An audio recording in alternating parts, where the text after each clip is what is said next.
The next morning, Daisy was hanging laundry outside. Her expression flat and tired. She reflected on her recent actions. She had watched Lou yesterday, but found no significant findings. She sighed, realizing she'd have to confront him directly. Just then, Daisy turned and walked up behind Lou, who was standing in the garden with his watering can. She called out to get his attention. When he looked back, she reached into her pocket, pulled out a folded note, and held it out to him. She said she had something for him, but before Lou could even take it, he raised his hand and shook his head. He told her he was sorry, but he had to decline. He added that he had received so many confessions that he was sick of them. Daisy's face immediately went blank. She had absolutely no idea what he was talking about. Lou, completely unbothered, continued, saying that since she went to the trouble, he would at least read it. Daisy just stood there, stunned. Lou took the note and opened it. It was a carefully written letter from Daisy herself, laying out her suspicions in bullet points. It read, "I find your actions suspicious. If you were assigned to monitor me or investigate the Weatherwoods family, be honest. Depending on the situation, I'm willing to cooperate." It listed her reasons. He started working the same time as her. He was wealthy yet took a lowly gardener job. He worked for half pay, and he moved into the house across the street immediately after. The conclusion was simple. Lou's identity is highly suspicious. Lou looked up from the note. He smiled and asked, "Monitor you? That's an incredible level of narcissism."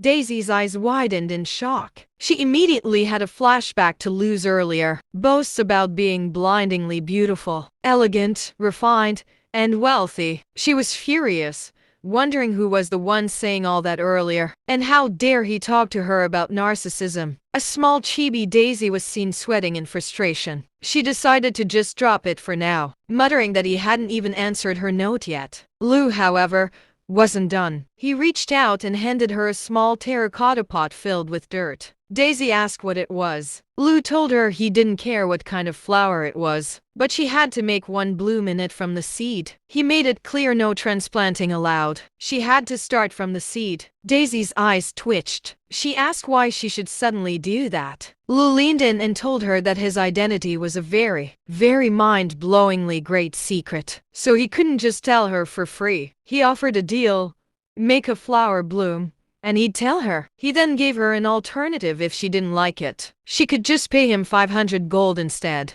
Daisy's eyes went wide with shock, and she mentally screamed that she wouldn't be able to save that much even if she worked as a maid for 100 years. Lou just smirked and said, "I'll make it bloom. Keep your promise."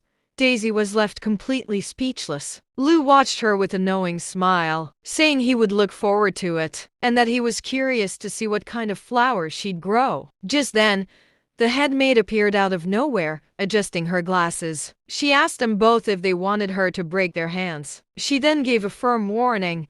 Office romances were prohibited. Daisy immediately panicked, insisting it was a misunderstanding. The headmaid calmly replied that whether it was a misunderstanding or not, they would see as time went on. She then turned to Daisy and told her to be careful if she was caught. She'd cut her pay. With a final order, she told Daisy to go buy some ingredients. Daisy, looking completely defeated with sweat drops on her face, meekly replied, "Yes, ma'am." As Daisy walked through the market, she thought to herself that at this rate, she was the only one who would end up with a pay cut. She decided to stop investigating Lou for a while. After all, her suspicions were just gut feelings. He hadn't actually done anything suspicious yet. While buying ingredients, Daisy noticed an old woman sitting on the ground with a small stall. The vegetables looked sad and wilted. She thought to herself that they didn't look good, especially the old woman herself. Daisy approached and asked for 7 potatoes. The old woman looked up with a warm smile,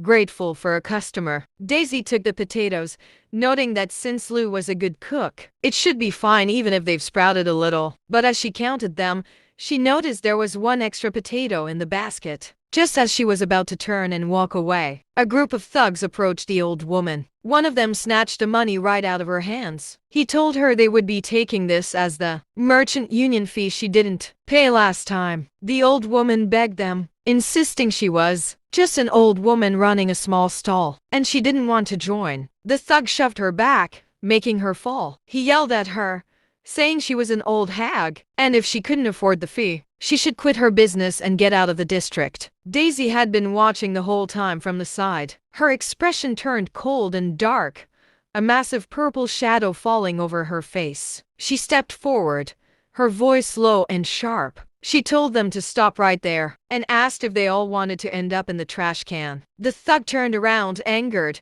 and asked who the hell she was. He sneered, saying that looking at her outfit, she was just a maid. He threatened her, asking if he wanted to make it so she couldn't even walk down the street anymore. The old woman, still on the ground, begged Daisy to run away. But Daisy didn't move. Without a word, Daisy delivered a swift, brutal kick straight between the thug's legs. The man gasped in agony as she followed up with a sharp blow to his face, sending him flipping through the air and landing head first inside a nearby trash can. The remaining thugs screamed in terror. Daisy calmly turned toward them and beckoned with a single finger. Panicked, the cronies scrambled over each other and fled for their lives. Turning back to the elderly woman, Daisy gently took her hands. "Thank you, dear. Thank you so much."